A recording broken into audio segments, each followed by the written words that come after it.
Bonjour à tous. Aujourd'hui, nous sommes le mercredi 17 décembre 2025 et notre cher ami Matthew O est avec nous. Bon retour parmi nous, Matt. Salut Nima.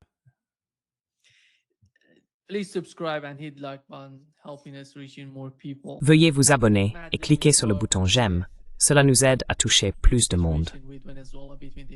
Matt, commençons par la situation entre les États-Unis et le Venezuela. Il semble qu'une guerre soit peut-être en train de se préparer, du moins d'après ce que disent les médias. Je ne sais pas si tu as vu l'interview que Tucker Carlson a eue aujourd'hui avec le juge. Il a mentionné que le système politique américain avait été averti d'une possible guerre à venir avec le Venezuela. En regardant la situation actuelle, nous avons vu le président du Venezuela, Maduro, parler de paix, pas de guerre. Nous voulons la paix. Même le commandant en chef au Venezuela a dit la même chose.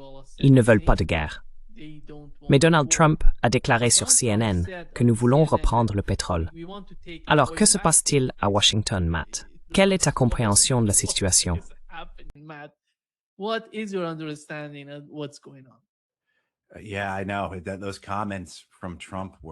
Oui, je sais, ces commentaires de Trump étaient fous.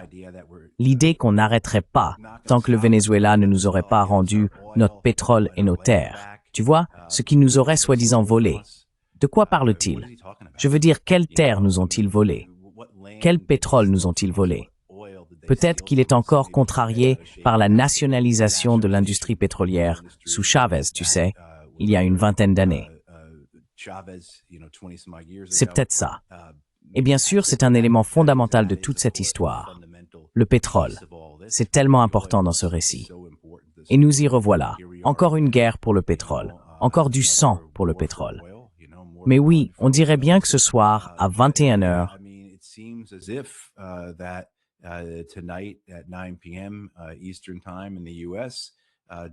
heure de la côte Est aux États-Unis, Donald Trump fera une déclaration publique annonçant que nous sommes entrés en guerre avec le Venezuela. Ce à quoi cela ressemblera réellement, nous ne le savons pas. Il est certain que la taille de la force présente sur place est trop faible pour débarquer, pour envahir ou contrôler un territoire. Mais il y a tout de même un nombre important de forces dans la région.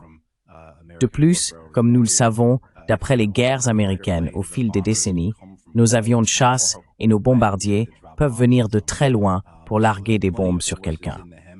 Il y a donc largement assez de force dans l'hémisphère pour infliger au Venezuela ce que l'Irak a subi en 2003, ce que la Libye a subi en 2011, ce que l'État islamique a subi, et ainsi de suite.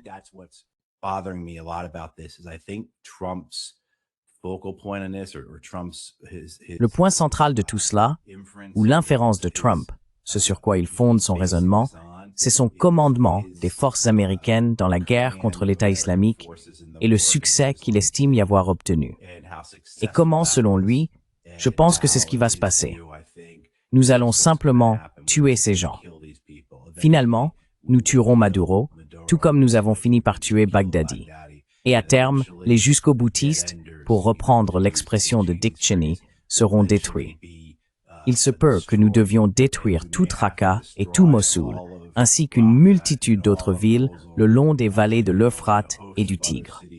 Mais, au bout du compte, nous gagnerons. Et je pense que c'est malheureusement le cadre de référence de Donald Trump dans cette affaire. Mais nous verrons bien.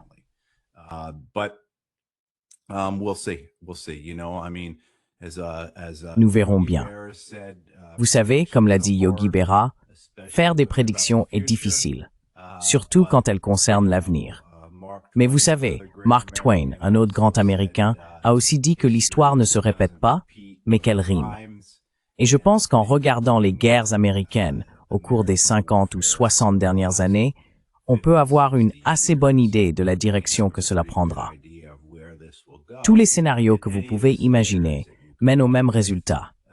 Et c'est, vous savez, la ruine et la destruction pour le peuple vénézuélien, avec une forte probabilité que cela s'étende au-delà du Venezuela et provoque une instabilité régionale dans tout l'hémisphère.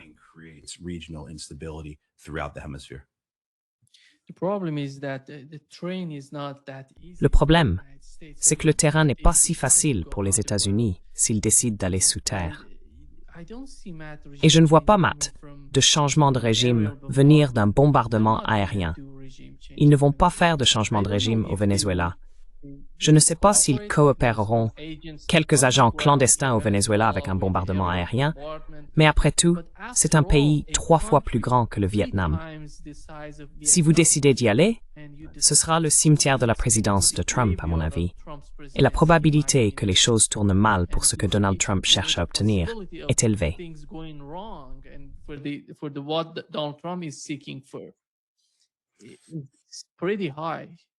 C'est assez élevé, oui. Je veux dire, l'idée de débarquer des forces, d'occuper des parties du Venezuela, et comme tu l'as dit, c'est un grand pays.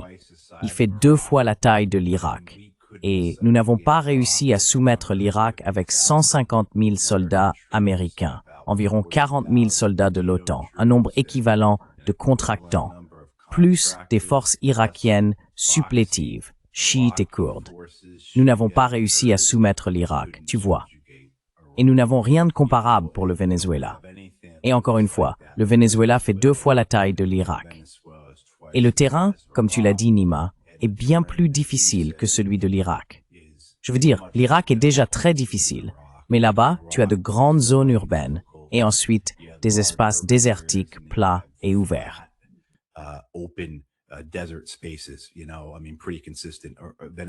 Tu sais, je veux dire, c'est plutôt cohérent.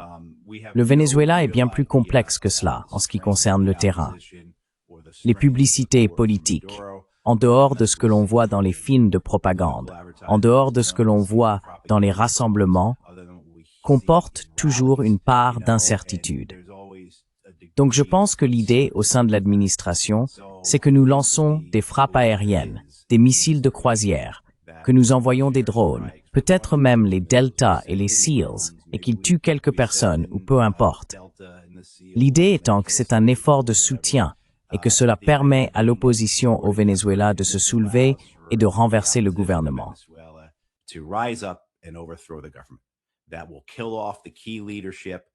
Cela éliminera les principaux dirigeants et il y aura un vide de leadership qui provoquera un effondrement interne au sein des structures militaires et civiles du Venezuela.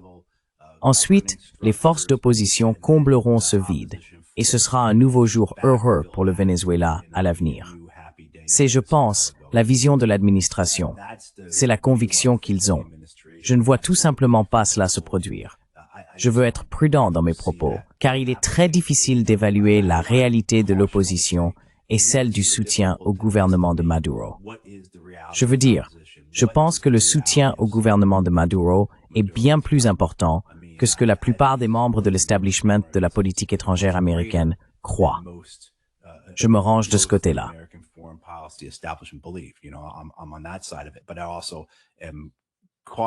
Mais je suis aussi assez prudent pour comprendre que peut-être que non.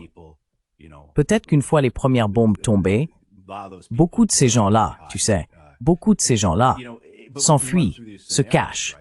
Mais on peut envisager ces scénarios, non? Disons donc que ça se passe comme l'administration, les experts des think tanks et les généraux et amiraux décérébrés, qui pensent d'une manière ou d'une autre être au-dessus et au-delà des erreurs des anciens généraux et amiraux. Le prévoit. On largue quelques bombes, on envoie Delta, on tue quelques personnes, le gouvernement s'effondre. Tu vois, Machado et González deviennent président et vice-président, ou peu importe. Tu viens simplement d'usurper un segment de la société là-bas qui est au pouvoir depuis 25 ans.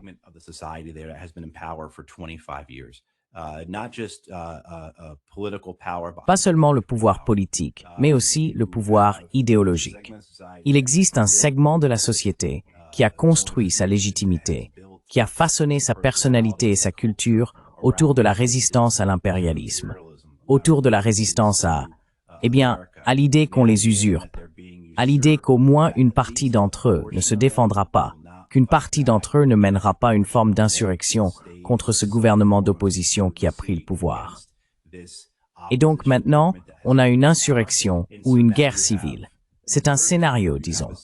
Un autre scénario, c'est que Maduro soit tué et qu'il y ait un vide de pouvoir. et que l'opposition soit incompétente, ou qu'elle commence à se battre entre ses propres factions.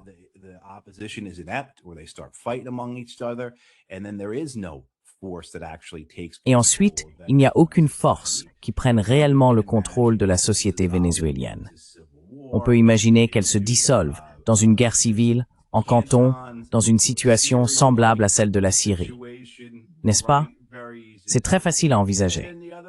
Et puis, l'autre possibilité, c'est que si cela ne fonctionne pas, si les États-Unis ne parviennent pas à éliminer Maduro et qu'il reste au pouvoir, quel genre de répression s'abattra alors sur l'opposition, n'est-ce pas?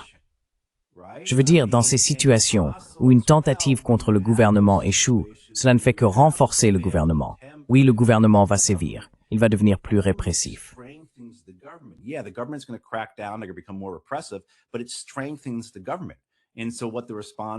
Mais cela renforce le gouvernement. Et donc la réponse serait bien sûr davantage de sanctions. Une zone d'exclusion aérienne pour une durée indéterminée. Un blocus. Vous savez, toutes les mesures que nous avons déjà vues. Mais à une échelle et sur une durée comparable à celle de l'Irak, de 1991 à 2003.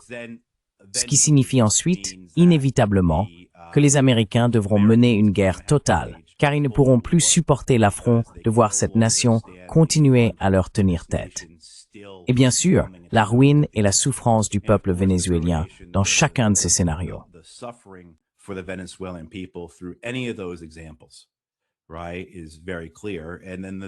Exactement. C'est très clair. Et puis, il y a le danger bien réel que cela se propage. L'idée que cela resterait limité au Venezuela n'est pas différente de celle selon laquelle la guerre du Vietnam devait rester confinée au Vietnam, qu'elle ne s'étendrait pas au Laos et au Cambodge, n'est-ce pas? Ou que le conflit en Afghanistan ne s'étendrait pas au Pakistan, ou celui en Irak à la Syrie. Je veux dire, il existe de nombreux exemples auxquels on peut se référer, surtout quand des responsables américains comme Rubio avancent cette idée d'un effet domino. D'abord le Venezuela, puis le Nicaragua, puis Cuba.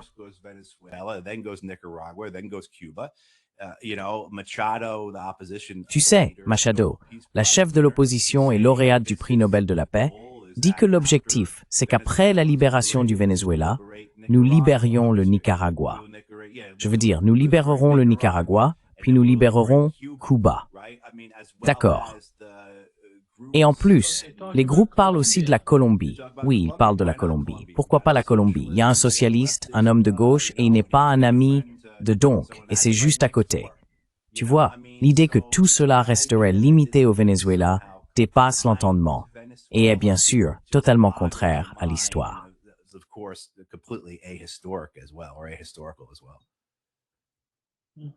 Matt, comment comprends-tu la politique d'Israël? Israël soutient la guerre contre le Venezuela.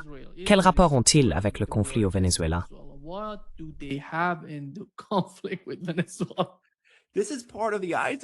Cela fait partie des accords Isaac.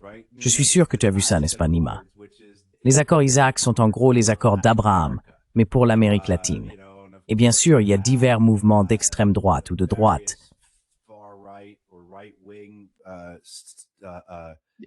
Ce sont de petits États, vous savez, en Bolivie. Et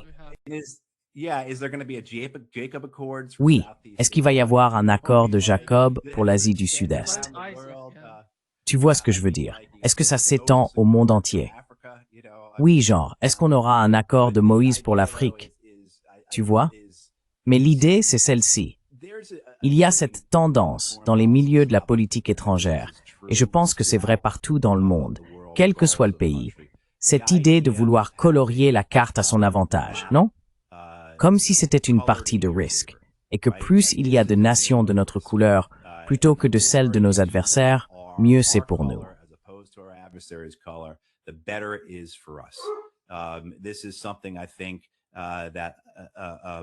Je pense que c'est quelque chose qui domine souvent la mentalité des décideurs, et cela influence ensuite leur politique.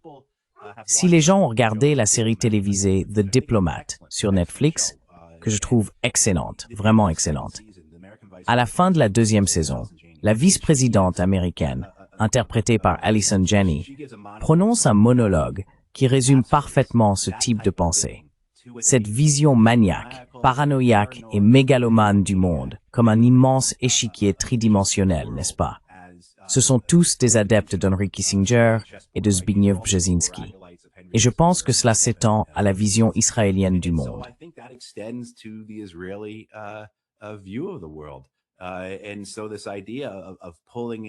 Et donc, cette idée d'attirer davantage de pays, ou d'avoir plus de pays de leur côté, un autre pays qui pourrait voter avec eux à l'ONU, parce que tu as raison, ça n'a pas vraiment de sens.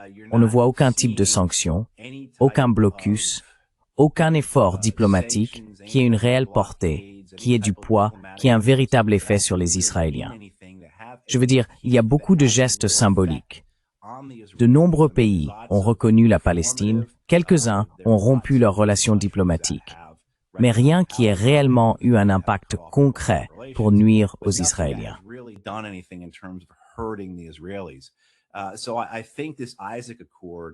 Je pense donc que cet accord Isaac n'est qu'un autre moyen de s'assurer que la carte soit colorée en notre faveur. C'est aussi une façon pour les nations d'Amérique du Sud et d'Amérique centrale de chercher à gagner les faveurs des Américains, en particulier de Donald Trump, n'est-ce pas? Je veux dire, Trump parle tellement des accords d'Abraham. Il est si fier de son gendre, Jared Kushner, d'avoir réussi à les conclure.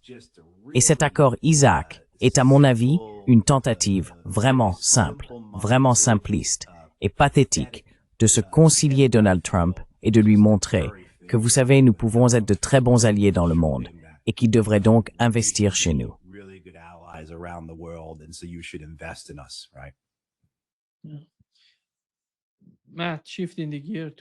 D'accord.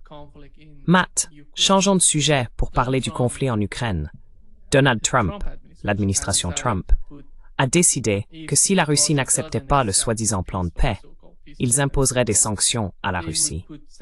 Il semble que la nouvelle rhétorique, la nouvelle ligne, soit qu'il faut accorder à l'Ukraine les garanties de l'article 5, vous savez, la garantie de l'OTAN à l'Ukraine.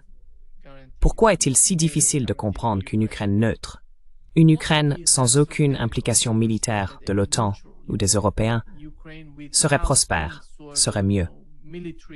Ils étaient dans la même position avant le début de cette guerre. Ils pourraient retrouver la même position après tout règlement en Ukraine. Il n'est pas nécessaire d'aller jusqu'à l'OTAN. Tout le problème en Ukraine tourne autour de l'OTAN. Et pourtant, vous revenez encore avec l'argument en faveur de l'OTAN. Je ne vois pas cela se produire. Il semble que cette guerre va continuer encore et encore.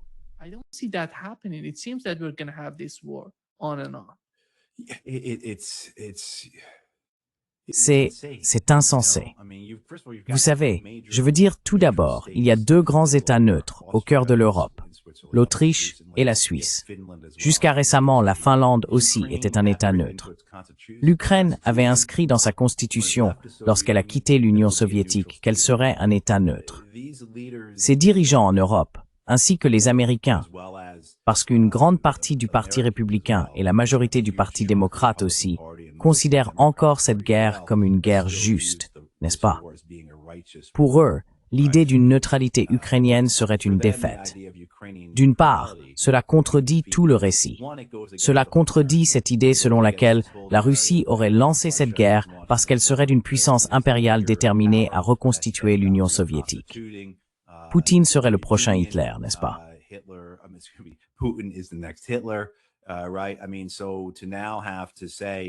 Je veux dire, devoir dire maintenant que ce récit n'était pas tout à fait exact et que nous avons fait la paix avec des gens avec qui, pendant des années, nous disions qu'il était impossible de faire la paix, qu'on ne pouvait pas leur faire confiance.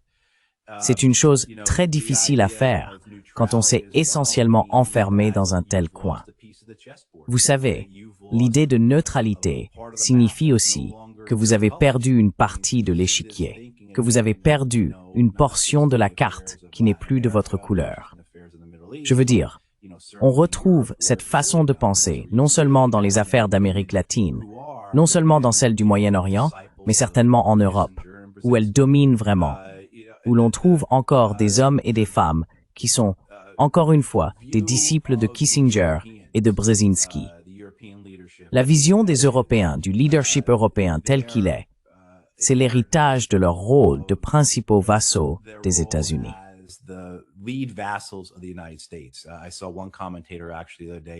J'ai vu l'autre jour un commentateur les qualifier de puissance suppléante, les adjoints de l'Empire, n'est-ce pas?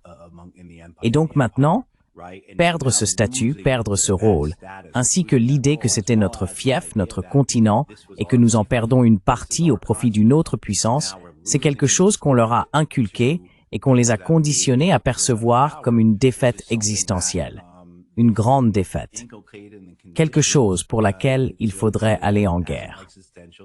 La manière dont ils se sont exprimés la semaine dernière en particulier, qu'il s'agisse des Allemands, des Français ou des Britanniques, en dit long.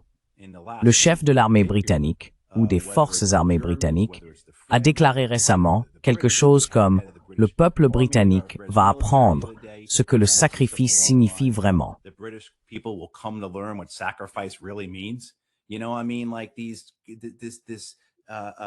Vous savez, je veux dire, ce langage dramatique, cette rhétorique, cette propagande de la peur destinée à mettre les peuples européens au pas, pour empêcher quoi, au juste? Que l'Ukraine devienne neutre. Pour empêcher quoi? La répétition de la neutralité réussie de l'Autriche et de la Finlande pendant la guerre froide. Vous savez, imiter le succès de la neutralité suisse et scandinave depuis très longtemps. Oui. Je veux dire, voilà où nous en sommes. Le général français disant au peuple français, « Vous devrez laisser vos enfants mourir », ou quelle que soit la remarque ridicule que Merz a faite la semaine dernière. Je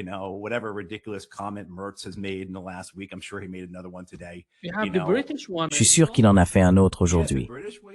Tu as aussi celui des Britanniques. Oui, à la manière britannique. Comme je l'ai dit, les Britanniques, enfin le message, c'était que le peuple britannique doit apprendre ce que le sacrifice signifie vraiment. Tu vois, pour paraphraser ce qu'il a dit. Donc juste la peur, le désespoir, l'idée que cette guerre touche à sa fin, et que c'est là que nous mettons tous nos œufs, tu sais, le fameux panier d'œufs, et que nous sommes en train de le perdre. Et cela veut dire beaucoup. Cela signifie une perte de notre identité politique. Cette perte signifie une perte de notre pouvoir, pas seulement sur le continent.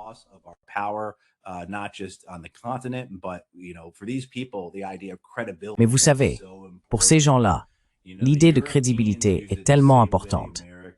Les Européens l'utilisent de la même manière que les Américains.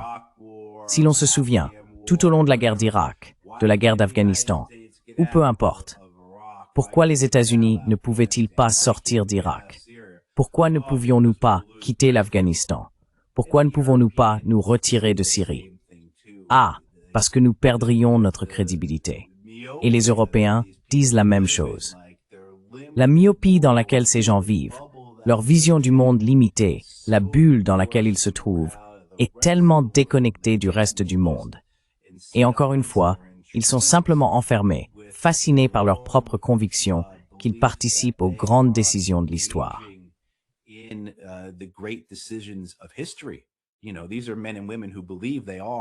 Vous savez, ce sont des hommes et des femmes qui se considèrent comme des figures historiques.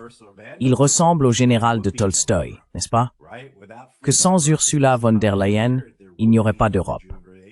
Sans Friedrich Merz, en ce moment et à cette période, il n'y aurait ni rajeunissement, ni régénération, ni renforcement de l'Allemagne.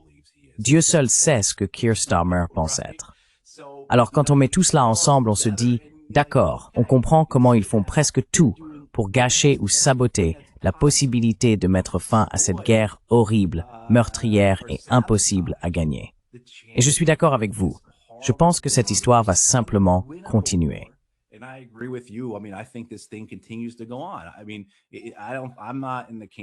Je veux dire, je ne fais pas partie de ceux, comme tout le monde le sait, qui pensent que les Russes vont en finir d'ici mars. Tu vois, je pense que si toi et moi parlons encore de tout ça à la même époque l'année prochaine, Dieu nous en garde. Il ne faut pas que la situation s'aggrave ni ne s'étende. La Turquie vient tout juste d'abattre un drone l'autre jour qui se dirigeait vers son territoire. L'idée que ce conflit puisse prendre de l'ampleur, eh bien, peut-être que cela ne se produit pas de la manière dont on le craignait il y a 3 ans, 2 ans, ou même l'an dernier. Mais cela ne veut pas dire que cette possibilité n'existe pas, n'est-ce pas? Et il serait insensé de croire que simplement parce que cela ne s'est pas encore produit, cela ne se produira pas.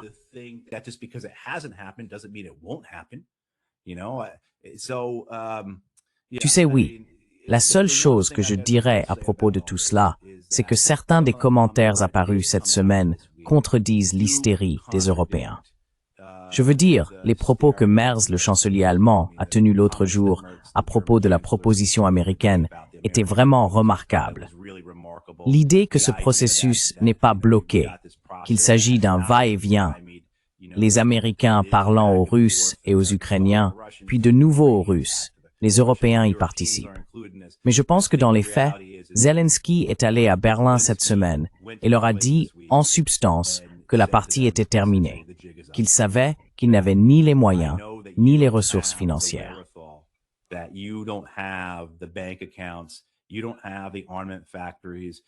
Vous n'avez pas les usines d'armement. Vous n'avez pas la volonté de gagner cette guerre pour nous.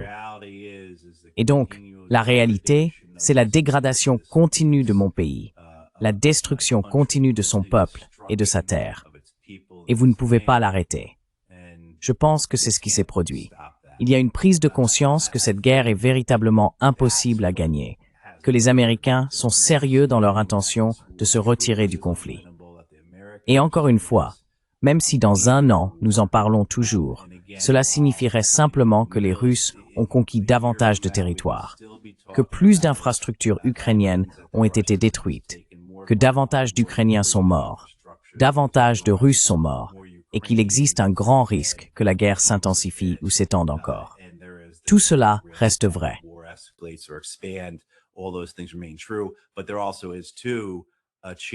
Mais il y a aussi une possibilité d'effondrement, que le gouvernement ukrainien n'ait plus d'argent. Oui, et je pense que c'est le point essentiel, surtout parce que les Européens ne semblent pas capables de trouver un plan pour résoudre les problèmes budgétaires de l'Ukraine sans prendre l'argent des Russes. Maintenant, plusieurs pays européens s'y opposent, dont l'Italie, car ce n'est pas seulement un vol pur et simple, mais cela comporte aussi de graves conséquences pour les Européens en raison des représailles russes. Donc je pense que cette semaine, ou pendant le week-end qui a précédé, la prise de conscience s'est vraiment installée. La partie est terminée. Si nous ne faisons rien, la suite sera pire que les 4 dernières années que nous avons vécues.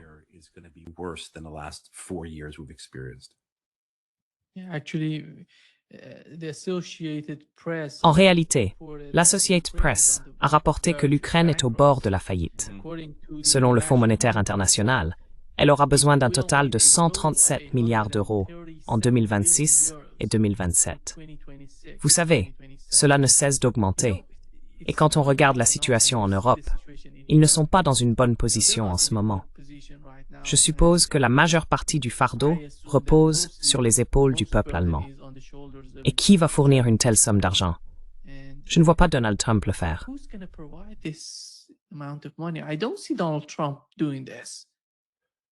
Non. Il veut tirer profit de l'Europe. Il ne va rien donner à l'Europe pour aider à poursuivre la guerre en Ukraine. Non, la seule façon pour les Américains d'y investir de l'argent, c'est s'ils peuvent en retirer un bénéfice. Exactement. Et même dans ce cas, ils n'en ont pas vraiment envie. Ils veulent utiliser les avoirs russes pour créer une sorte de fonds d'investissement qui générerait des profits. Je veux dire, si on revient à... C'était le point 27? Je ne me souviens plus. 27, 28. Je crois qu'on en est au 20 maintenant. Mais vous savez, l'un de ces points disait qu'une centaine de milliards de dollars seraient prélevés sur les avoirs russes gelés, placés dans un fonds d'investissement, et que les États-Unis partageraient les bénéfices avec les Russes. En fait, c'est ça, le plan américain de reconstruction de l'Ukraine. En tirer profit. On le sait depuis le début. Dès la première année de la guerre, les PDG de BlackRock et d'autres vautours et vampires de Wall Street étaient en Ukraine, signant essentiellement un accord avec les Ukrainiens pour prendre en charge la reconstruction une fois la guerre terminée. we will take over your reconstruction when the war is over. And I think maybe that was Goldman Sachs that was so prominent in that. Et je pense que c'était peut-être Goldman Sachs qui jouait un rôle si important là-dedans. Mais, vous savez, ça a été le cas tout au long de ces presque 4 dernières années. Cette œuf d'or qui se trouve au bout de la guerre, des gens qui s'emparent du butin, qui prennent le cadavre de l'Ukraine et sous les euphémismes de l'investissement et de la reconstruction, le pilent pour ce qu'il en reste, en faisant essentiellement de ce pays un esclave, un vassal, une créature de la finance occidentale. L'idée, c'est qu'à la fin de tout cela, on assistera à une reconstruction de l'Ukraine, mais ce sera quelque chose qui ramènera toujours aux banques, en particulier aux banques américaines. C'est ainsi que cela devait toujours se passer pour les Ukrainiens.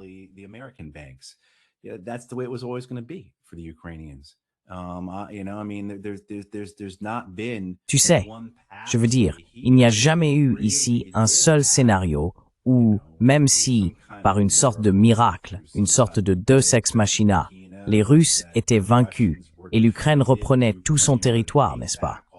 Une sorte d'arrangement de type univers parallèle, un fantasme. Mais les Ukrainiens en seraient quand même à ce stade où ils se sont vendus aux banques américaines, où ils appartiendraient aux banques américaines. Tu sais, ça a toujours été comme ça que les choses devaient se passer. Et je ne devrais pas dire seulement les banques américaines, parce que je sais que les Européens ont été très fortement impliqués là-dedans. Je veux dire, c'est aussi l'un des éléments. Tu as vu la panique sur les marchés concernant les actions de la défense européenne ces derniers jours.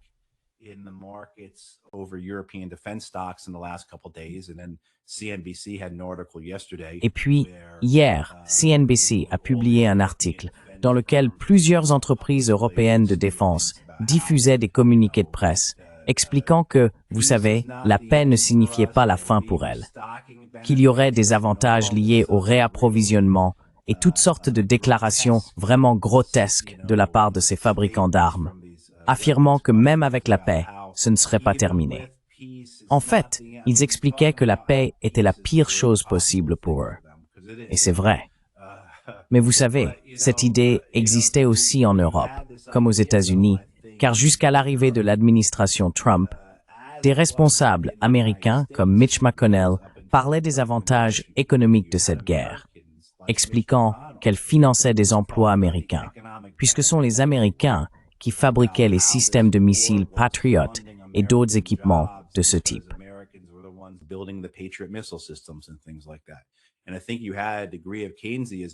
Et je pense qu'il y avait ici une certaine dose de keynésianisme dans l'état d'esprit européen.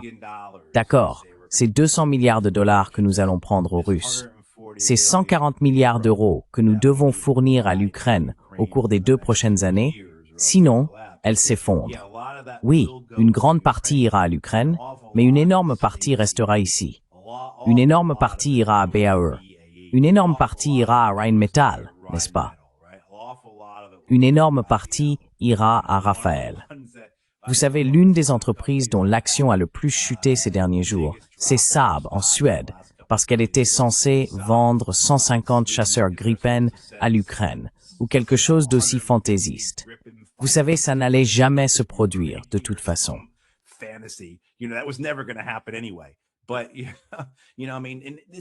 Mais tu sais, je veux dire, c'est quelque chose, Nima, dont je pense que nous avons parlé chaque fois que Zelensky venait ici, aux États-Unis.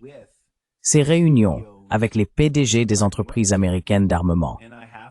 Et je dois croire que Zelensky, s'il était intelligent, disait à ses hommes et ses femmes, et ils sont assez intelligents pour le comprendre eux-mêmes, que si vous voulez les dizaines et dizaines de milliards de dollars de commandes en attente pour les armes destinées à l'Ukraine, ainsi que les dizaines et dizaines de milliards de dollars de commandes en attente pour le renforcement de la défense, l'accumulation d'armes au cours des dernières années en Europe, il vaut mieux que cette guerre continue. Et c'est une autre raison pour laquelle la neutralité est une idée si horrible pour les Européens et pour de nombreux Américains, parce que cela coupe ce robinet. Donc si nous avons la paix en Ukraine, si l'Ukraine devient une nation neutre,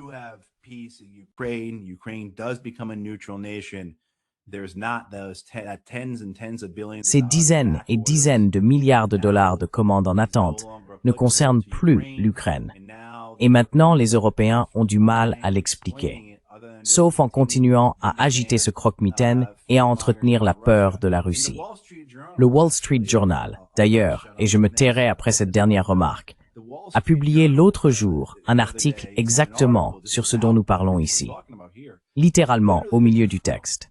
Il est écrit que sans cette politique de peur, les responsables politiques européens ne peuvent pas convaincre leurs citoyens de la nécessité d'augmenter les budgets de défense.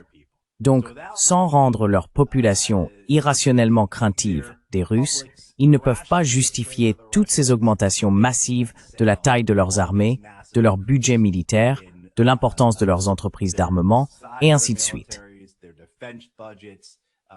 Oui.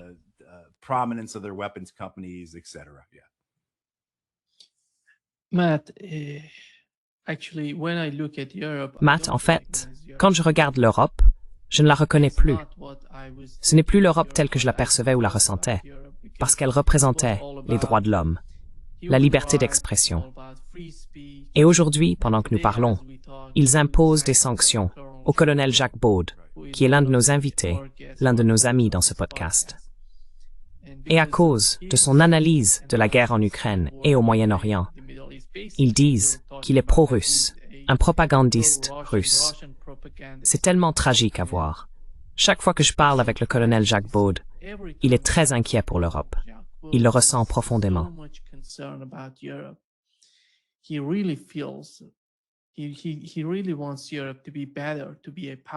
Il veut vraiment que l'Europe soit meilleure, qu'elle devienne une puissance, qu'elle soit plus forte, plus, disons, consciente de cette sorte de haine sans fin envers la Russie. Et chaque fois, il demande « Quel est l'avantage pour l'Europe? Que pouvons-nous gagner de ce genre d'animosité envers la Russie, la Chine et l'Europe? Que se passe-t-il en Europe? Comment pouvons-nous le comprendre? » J'avais beaucoup de respect pour l'Europe avant le début de la guerre en Ukraine. Mais au fil du temps, on dirait que l'Europe se transforme en dictature.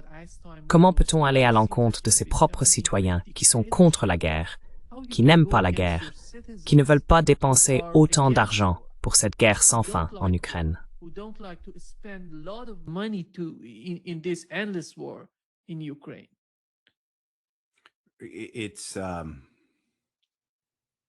C'est effrayant, n'est-ce pas? Parce que je pense que beaucoup d'entre nous avaient cette idée qu'en Europe, il existait une défense des droits humains qu'on ne trouvait nulle part ailleurs. Regardez le travail du Conseil européen des droits de l'homme, mais on voit que tout cela commence vraiment à se déliter.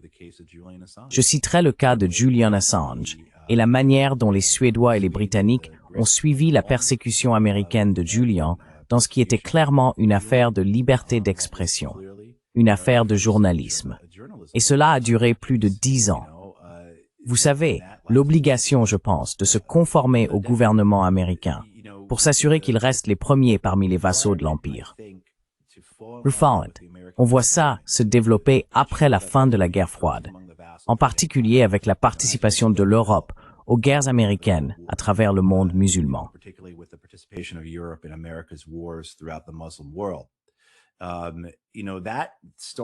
Vous savez, cela commence à se répandre dans le reste du continent. Non seulement dans l'idée de rester dans les bonnes grâces des Américains, mais aussi dans celle de rester dans les bonnes grâces des autorités établies qui tirent profit de cette relation. Ainsi, cette idée de correction politique, si l'on peut dire, découle d'un certain degré de libéralisme.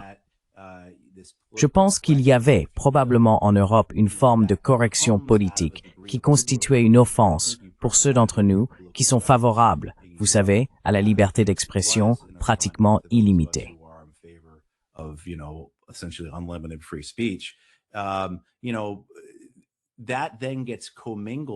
Tu sais, cela se mêle ensuite à une forme de censure plus autoritaire, du type « ne critique pas l'Empire », où la peur n'est plus tant de blesser les sentiments ou de manquer de correction politique, n'est-ce pas? Ni d'offenser ou de blesser des personnes sans pouvoir politique. Parce qu'en réalité, c'est souvent cela, la correction politique, une idée poussée trop loin. Mais à l'origine, Il s'agissait de ces idées libérales visant à protéger certaines catégories de personnes contre les abus, en particulier celles qui ont été historiquement opprimées. Mais on voit ensuite cette idée se transformer, passant d'une protection des classes vulnérables à une protection de la classe la plus élevée, la protection de la classe dirigeante.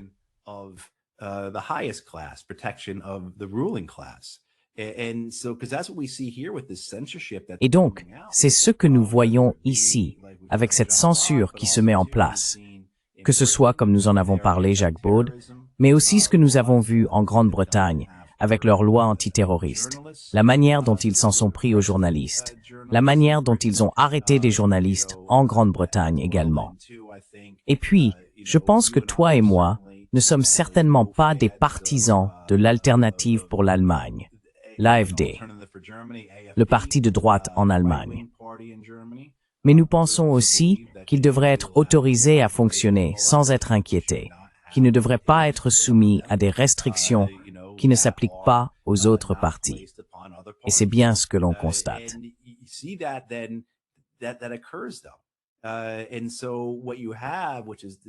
Et donc, ce que nous avons, et c'est pour cela que c'est si dangereux, c'est une censure qui a évolué. Elle ne sert plus à protéger les groupes vulnérables, mais à protéger la classe dirigeante. Et désormais, non seulement à la protéger, mais à la renforcer en limitant toute forme d'opposition politique. Et bien sûr, naturellement, à cause de nombreux facteurs, y compris ce type de censure, ces restrictions des libertés civiles, cette hypocrisie, certaines personnes se sont tournées vers la droite, se sont éloignées des partis traditionnels. C'est pourquoi aujourd'hui, on voit des partis comme l'AfD ou Reform au Royaume-Uni continuer à croître et à gagner en popularité.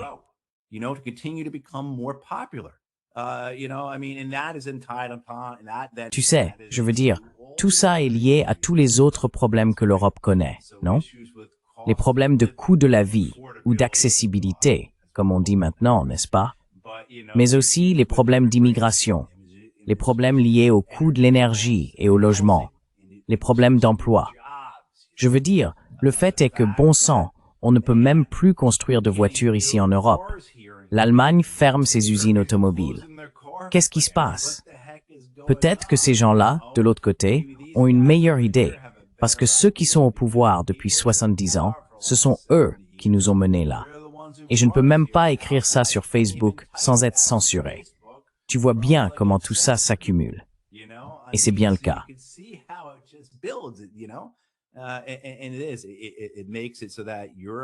Cela donne l'impression que l'Europe est presque méconnaissable. Et voir quelqu'un comme Jacques Baud, qui bien sûr n'est pas du genre à aller jeter des cocktails Molotov, mais qui est un analyste très sérieux, réfléchi, avec une longue carrière derrière lui, eh bien cela en dit long. Et je dirais simplement à ceux qui veulent soutenir le colonel Baud, achetez ses livres. Aux États-Unis, c'est B-A-U-D. Allez sur Amazon, cherchez ses ouvrages, achetez-les ou procurez-vous-les dans votre librairie locale, comme vous préférez. Sa maison d'édition, je crois, est Milo Max Press en France. Mais oui, soutenez-le certainement de cette manière. Vous savez, la question est de savoir combien de temps il faudra avant que le dialogue lui-même ne soit sanctionné. Et si c'est vous qui les accueillez, sans parler de toutes les autres personnes que vous invitez.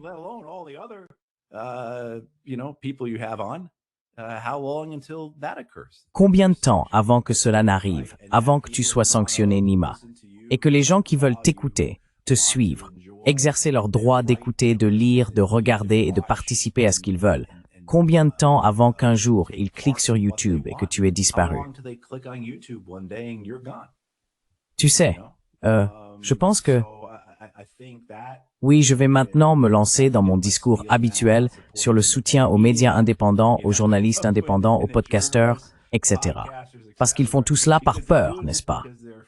En fin de compte, c'est bien de cela qu'il s'agit. Ils pensent qu'en réduisant au silence ceux qui disent la vérité, ils vont d'une certaine manière se protéger. Mais ce n'est pas le cas. Cela ne fera qu'avoir ce qu'on appelle l'effet Streisand, où les gens commencent à se demander « C'est qui, ce type? Qu'a-t-il dit? Ah, attends, ça a l'air plutôt sensé. » Oui. D'accord. Juste une petite chose. Tu as déjà reçu Tony Shaffer dans ton émission, non? You've had Tony Shaffer on your show, right? Je l'avais pas.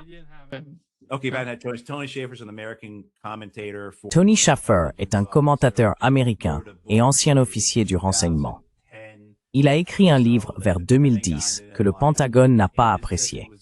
Juste avant son impression, le Pentagone a déclaré « Vous ne pouvez pas publier ce livre ». Et son éditeur a répondu au Pentagone, j'ai vu la lettre, en disant essentiellement « Vous êtes fous? Si vous nous interdisez de le publier, nous allons le dire au New York Times et nous vendrons encore plus d'exemplaires de ce livre. » Et le Pentagone, bien sûr, a répondu « Non, vous ne pouvez pas le publier. » And the Pentagon, of course, said, nope, you can't publish. And the publisher sent that letter to the New York Times. The New York Times. Et l'éditeur a envoyé cette lettre au New York Times. Et le New York Times en a fait un article. Au lieu d'en vendre probablement 5000 exemplaires, je pense qu'il en a vendu 50 ou 60 000. Vous voyez ce que je veux dire? Donc, cette idée selon laquelle, d'une manière ou d'une autre, nous allons faire taire ce colonel, ce Suisse, et que tout le monde va se resserrer après ça, que tout le monde va rentrer dans le rang et que plus personne ne va l'écouter. Ce n'est tout simplement pas comme ça que ça fonctionne.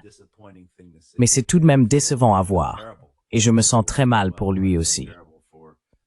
J'ai beaucoup de peine pour cet homme, dont la vie a maintenant été... Eh bien, je n'imagine pas à quel point il est difficile d'être placé sur une telle liste de sanctions. Je pense que beaucoup d'entre nous ont vu ce que cela représente à travers d'autres qui en ont parlé, comme la rapporteuse spéciale des Nations Unies sur la situation des droits de l'homme dans les territoires palestiniens, Francesca Albanese. Merci Albanese. Albanese. Albanese, thank you. Yeah. Matt, Matt, tu sais, il vit à Bruxelles et ils font partie de l'Union européenne. Mais lui, il vient de Suisse. Et s'il retourne en Suisse, je ne sais pas comment ce serait possible parce que toute sa vie est à Bruxelles. On ne peut pas simplement, tu sais, tout prendre et partir en Suisse.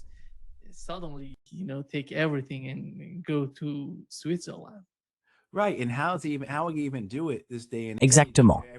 Et comment peut-on encore faire ça de nos jours? Tout est fermé. Je veux dire, je suis sûr que ces comptes de messagerie ont été fermés, comme ce qui est arrivé à Karim Khan, le procureur de la CPI. Tu sais, tous ces courriels ont disparu, il ne peut plus réserver de vol, il ne peut plus séjourner à l'hôtel, personne ne veut faire affaire avec lui. Tout doit désormais passer, en gros, par...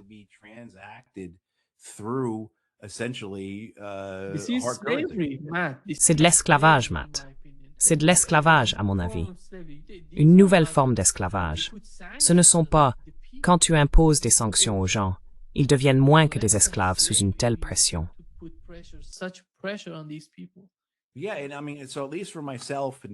Oui, et je veux dire, du moins pour moi, Scott Ritter, Danny Davis et tous les autres Américains, Larry Johnson et Ray McGovern, nous avons un certain degré de protection contre cela, que tout le monde en dehors des États-Unis n'a pas.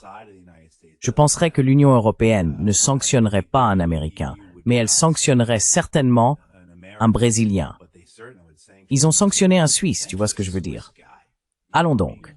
Mais maintenant, aux États-Unis, avec cette nouvelle catégorie de terrorisme intérieur, et comme Ken Klippenstein l'a publié il y a une semaine ou deux, le ministère de la Justice a ordonné au FBI de commencer à dresser des listes de personnes qui enfreignent le mémorandum présidentiel sur la sécurité nationale numéro 7, qui définit, c'était quoi déjà, 18 catégories de comportements constituant du terrorisme intérieur. Nous en avons probablement déjà coché 3 ou 4. However, c'est tiskenithing, c'est squid.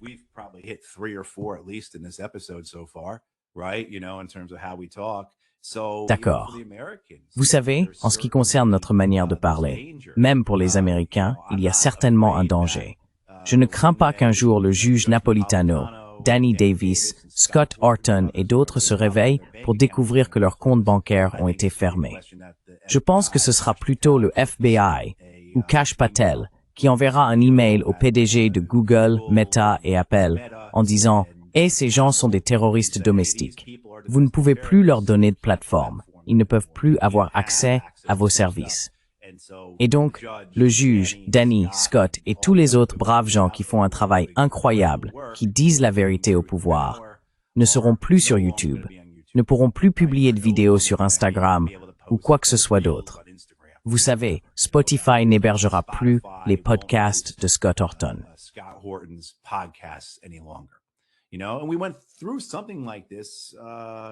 Tu sais, nous avons déjà vécu quelque chose de similaire il y a environ 7 ou 8 ans avec le tableau de bord Hamilton. Cette liste entière qui aurait été publiée regroupant tous ces sites web et organisations médiatiques comme Facebook, Counterpunch, Truthout, Consortium News, Antiwar.com, tous ces médias que ce groupe de façade de l'état de guerre permanent avait qualifiés non seulement de pro-russes, mais carrément de financés par la Russie. Et puis bien sûr, des années plus tard, Matt Taibbi a beaucoup travaillé sur le sujet, et il a été clairement établi que tout cela n'était qu'un tissu de mensonges. Mais ce qu'ils ont constaté, c'est qu'ils étaient eux-mêmes démonétisés, tu vois? Des gens qui gagnaient leur vie en produisant des émissions comme la tienne ne pouvaient plus en vivre. Et si tu faisais une recherche sur Google, si tu essayais de trouver un article écrit par Joe Lauria ou, tu sais, par Bob Parry, que Dieu ait son âme, tu ne pouvais plus le trouver parce que Google les avait déréférencés.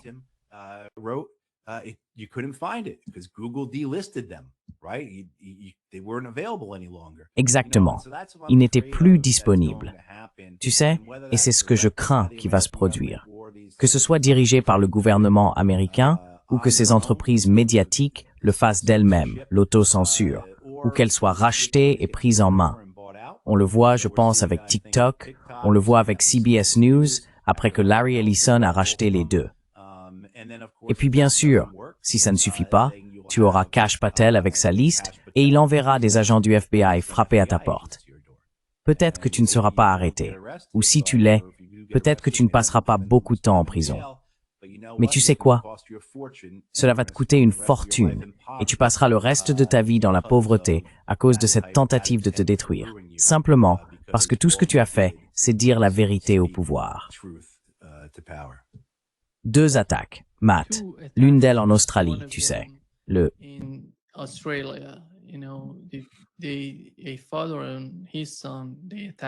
Un père et son fils ont attaqué des personnes juives à Bondi Beach et ils ont tué, si je ne me trompe pas, 16 personnes.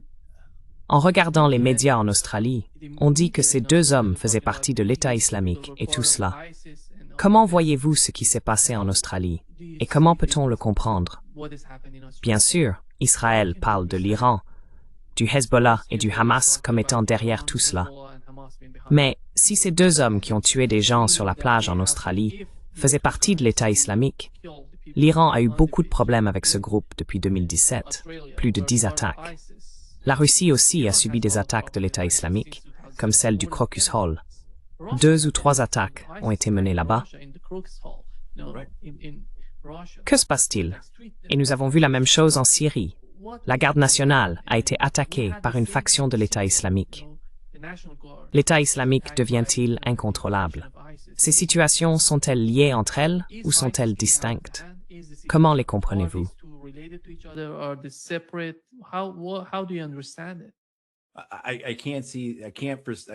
Je ne peux pas voir l'attaque en Syrie autrement que comme une coïncidence de calendrier avec celle en Australie. Mais elle relève du même type d'intention, non? Et je ne veux pas trop présupposer à propos de l'attaque en Syrie, car nous n'en savons vraiment pas grand-chose. L'homme qui a mené cette attaque en Syrie, il n'a rejoint l'armée syrienne que l'année dernière. Sa famille a peut-être été tuée par une bombe américaine il y a 10 ans. Oui.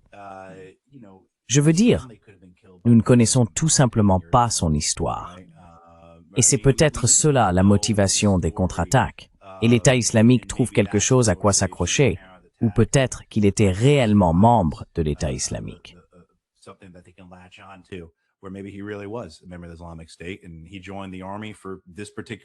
Et il a rejoint l'armée dans ce but précis. Les attaques à Sydney semblent avoir été menées par 2 hommes, un père et son fils, qui étaient des membres porteurs de drapeaux de l'État islamique, car ces drapeaux ont été retrouvés dans leur voiture. Je ne pense pas qu'il s'agisse d'une attaque sous fausse bannière. Je pense qu'il s'agit d'une attaque de l'État islamique. Ces hommes avaient passé la majeure partie d'un mois aux Philippines, sur l'île de Mindanao, où ce type de mouvement djihadiste islamique réactionnaire existe depuis des décennies. Les Philippins le nient, mais il est bien là.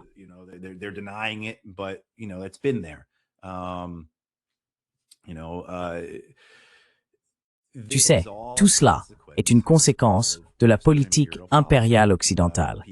Les gens vont bien sûr évoquer Gaza en disant que c'est à cause de Gaza. Et il y a peut-être une part de vérité là-dedans. Mais nous ne savons pas depuis combien de temps ces deux hommes qui ont mené l'attaque à Sydney faisaient partie de l'État islamique, ou du moins éprouvaient de la sympathie ou de l'admiration pour lui. Et l'État islamique est antérieur au génocide à Gaza. Quoi qu'il en soit, c'est la conséquence de l'impérialisme occidental au Moyen-Orient. C'est la conséquence, en particulier, de la guerre menée par les États-Unis dans le monde musulman depuis des décennies. Il y a aussi des précédents et des antécédents à cela.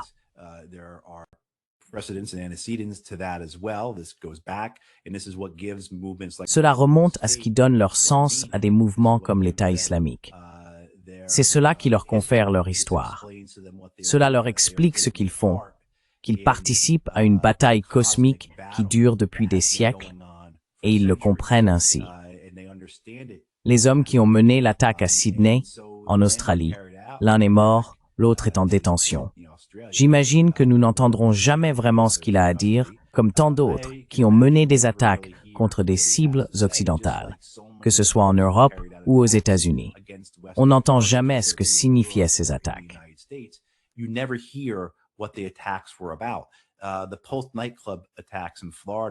L'attentat du nightclub Pulse en Floride, il y a environ 10 ans. Vous savez, le récit dominant à l'époque disait qu'il s'agissait d'un homme inspiré par le djihadisme, qu'il avait visé parce que c'était une boîte de nuit gay. Mais cela ne semble pas être le cas. Il semble qu'il ait attaqué la boîte de nuit en sachant que c'en était une, et qu'il se soit simplement trouvé que ce soit une boîte de nuit gay. L'attaque n'était pas motivée par la haine envers la communauté LGBTQ, mais plutôt par la haine des Américains pour leurs attaques à travers le Moyen-Orient. Vous savez, quand ce jeune homme s'est fait exploser lors du concert d'Ariana Grande au Royaume-Uni, il ne disait pas « convertissez-vous ou mourrez ». Il disait « arrêtez de bombarder nos pays ».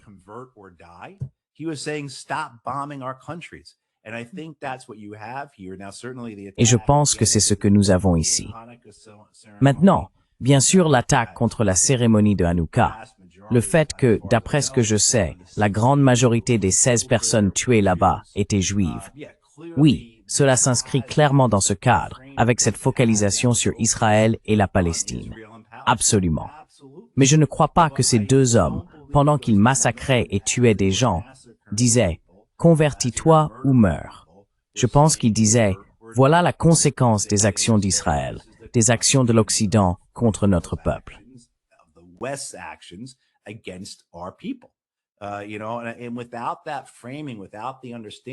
Et sans ce cadre, sans la compréhension que ces attaques sont des représailles, qu'elles ne sont pas des attaques provocatrices, qu'elles ne visent pas à convertir des gens, qu'elles ne cherchent pas à garantir à ces hommes et souvent à ces femmes une place au paradis, je ne crois pas que les deux hommes qui ont mené les attaques de Bondy, ni que ce jeune homme en Syrie qui a attaqué les soldats américains et l'interprète civil aient eu cette fantaisie des 72 vierges au paradis. Je pense qu'il s'agissait de défendre leur peuple, de défendre leur terre, de participer à une guerre menée par des étrangers contre leur peuple, leur religion, leur terre, depuis des siècles.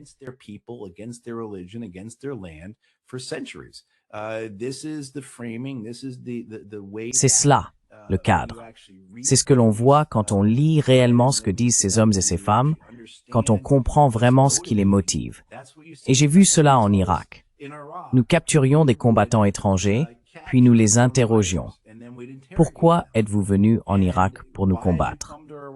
Parce que vous tuez des musulmans, parce que vous avez envahi l'Irak, vous l'occupez, et vous tuez le peuple irakien. J'ai vu les vidéos sur Internet. J'ai vu les photos d'Abu Ghraib. J'ai vu ce que vous faites à la baie de Guantanamo. et je suis venu ici pour vous combattre. Vous savez, avions-nous quelques-uns de ces combattants étrangers en Irak qui croyaient vraiment aux aspects théologiques prônés par Al-Qaïda et d'autres groupes? Certainement.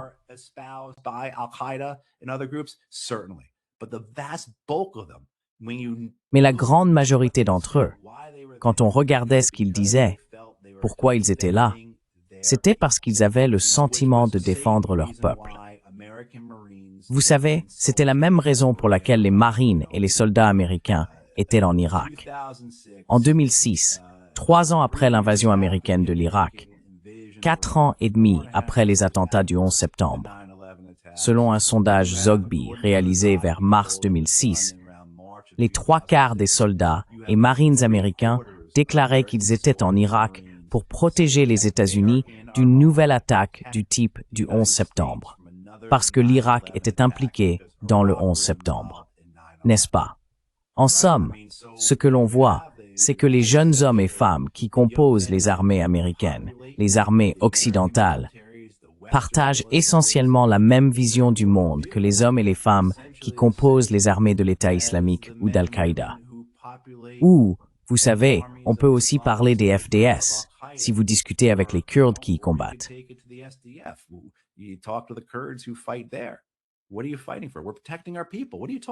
Pourquoi te bats-tu? Nous protégeons notre peuple. De quoi parles-tu? Pourquoi me poses-tu même cette question?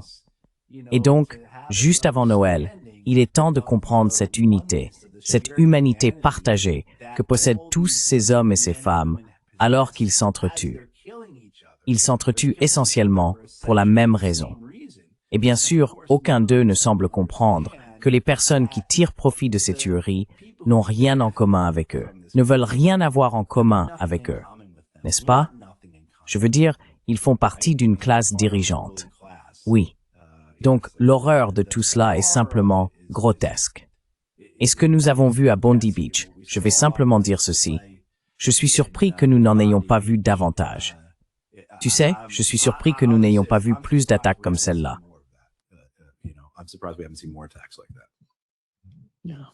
Oui, merci beaucoup Matthew d'être avec nous aujourd'hui. Un grand plaisir, comme toujours. Très bien, merci Nima.